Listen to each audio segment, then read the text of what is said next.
This is Jeff Timberell, Director of the Southwest Florida Real Estate Investment Association, here to talk about real-world real estate investing Part 1. This is going to be the first video in a longer series of videos. This mirrors presentations we have been doing in the Southwest Florida REIA for the last 3 months.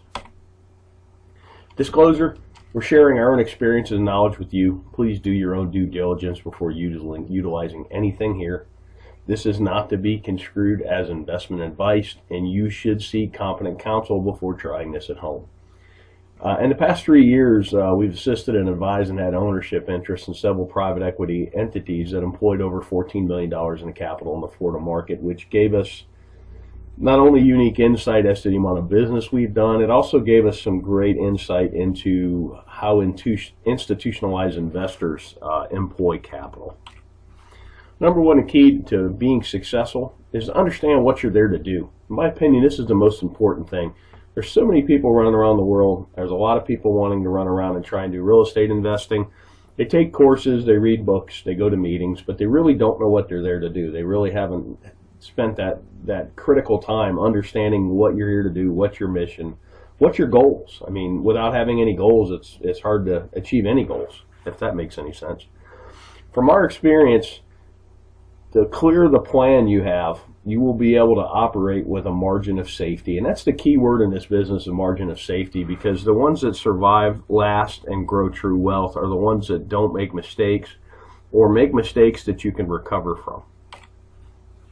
Investing in real estate. Investment is the purchase of an asset or an item with the hope that it will generate income or appreciate in the future and be sold at a higher price. Keyword, the future, for investing. So what does that mean? The act of committing capital to an endeavor with the expectation of obtaining an additional income and or profit. That's what investing is. Something I've learned over the years, it's kind of like a narrative. It's a why in the road when you're talking to somebody that's in real estate. Are they a trader or are they an investor? Investors buy and hold. They get a return from the assets they own. Traders wholesale. Traders fix and flip.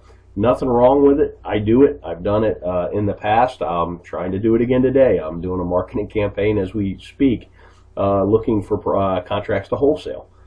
With that said, it's two different narratives and even two different valuation processes, investor versus trader. You need to recognize the difference between the two.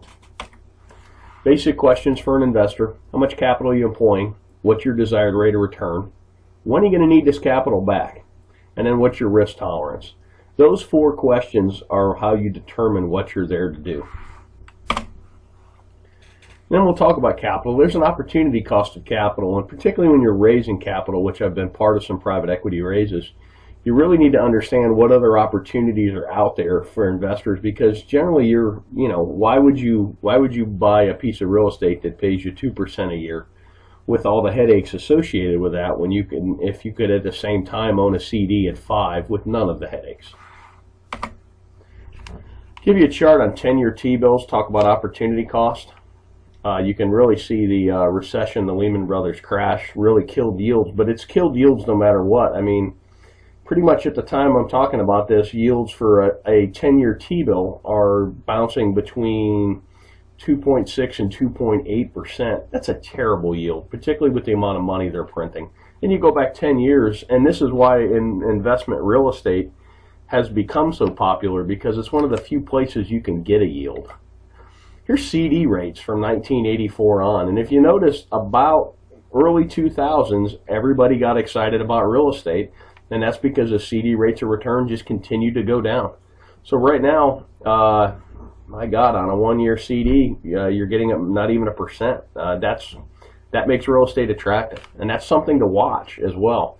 As CD rates and other rates on financial instruments go up, real estate may not appear as sexy, particularly to an investor who bought in the valley and bought right and has quite a bit of gain on the table.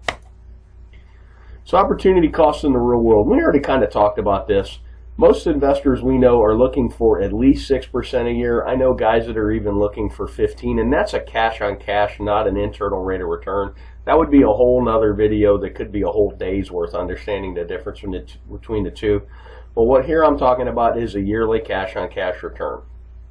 And you got to be mindful of unrealistic expectations. I've seen people that have pitched 30% returns, and I've seen investors that are looking for 30% returns.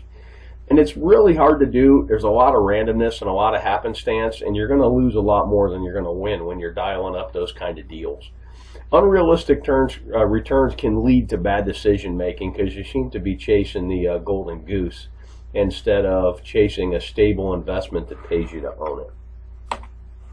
Let's talk about risk tolerance. These are two great quotes by Warren Buffett. And risk tolerance is really age dependent and your financial situation dependent as well. But here's a great quote. Look at the market fluctuations as your friend rather than your enemy. Profit from folly rather than participate in it. And that's most real estate investors. You're supposed to be a contrarian. I kind of put the world in, you're either a salmon or you're a lemming. You're either running with the crowd or you're running against the crowd. And here's another great one. The main danger is that the timid or beginning investor will enter the market at a time of extreme exuberance and then become disillusioned when the paper losses occur. The key is to not panic and do math-based risk assessments and then math-based evaluations and then sit down and decide what you're doing. You could have bought a home in Cape Coral, Florida at the height of the market at $320 and paid cash, held it all the way through the crash, and still got a better rate of return than CDs, and it's a terrible investment because your basis is so high. Or if you trade it out, you would literally be losing money. But it's sad but you actually would have outperformed the CD, and that's kind of a interesting thing. We did some case studies of people that had bought at the top and had they held and if they had mortgages, and I think that video is on our YouTube channel as well. Thanks for watching. You can always check out our website at swflreia.com. There should be a link at the bottom of this video. If you're on our website, put yourself on our mailing list. We send out a lot of foreclosure information. We send out our meeting notices, and we also from time to time send out information like this. I hope this information is useful to you, and make it a great day.